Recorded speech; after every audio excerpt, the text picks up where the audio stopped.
What's up guys, it's Tadpole from Thorium. Through my hundreds of hours of playing this game, of course I've progged a lot of builds. This comes with a lot of knowledge I've gathered over the years. In this video, I'm gonna give you some tips on how to prog your builds a lot more efficiently than you probably are right now. I use these tips to help myself prog a full Voidwalker build from 1 to 20 in less than 5 to 6 hours. So if you're like done with basically exploring the world and everything and you just want to prog builds to fight people on, this video is perfect for you. I also want to say thank you for 1,000 subscribers. It really means a lot to me and now I can make money.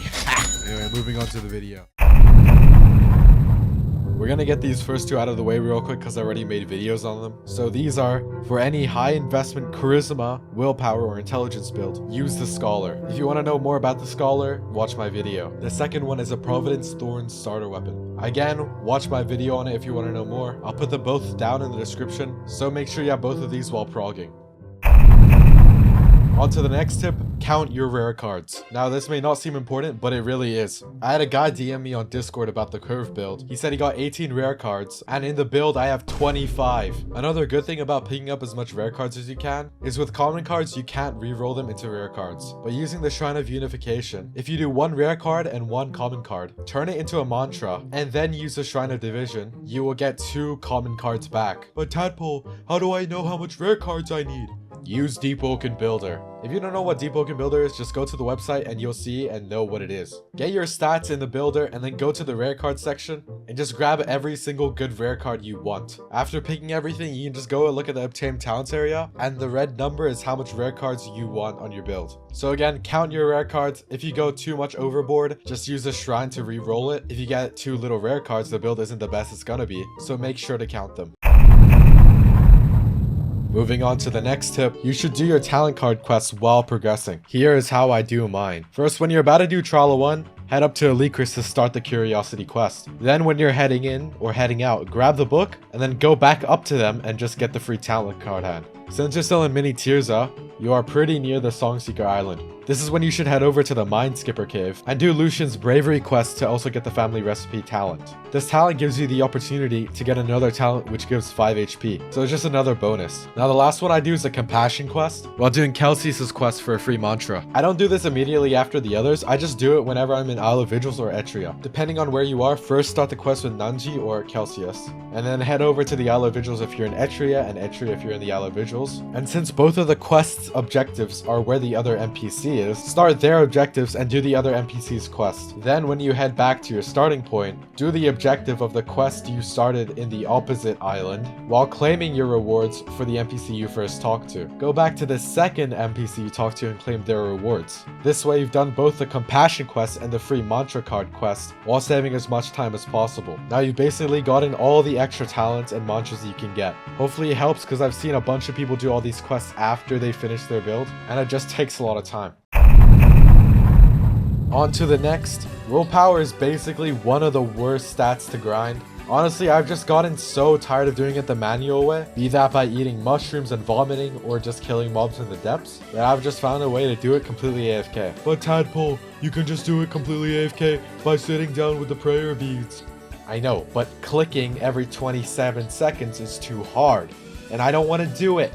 Instead, I have found a way to click every 7 minutes.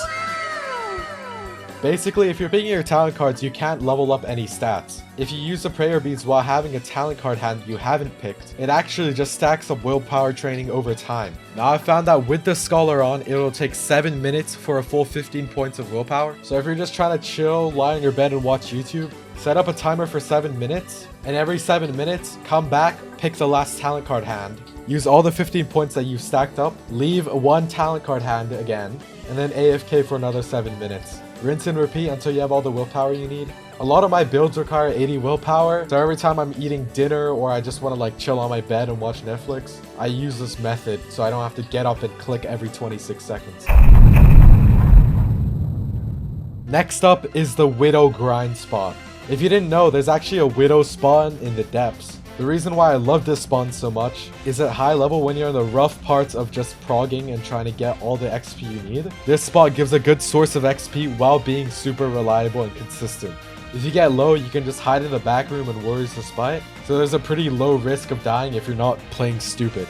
Now the most annoying part about this whole grinding spot is learning the parry patterns for Widow. If you're progging a high level slot that's a PvE build, you probably don't really have to worry about parrying and everything. If you're progging any PvP build, especially a Tombhless or Thundercall, you're 100% gonna have to learn the patterns because this guy does a lot of damage. I highly recommend you have a PROV Thorns enchant weapon, because without it, this method is not that good.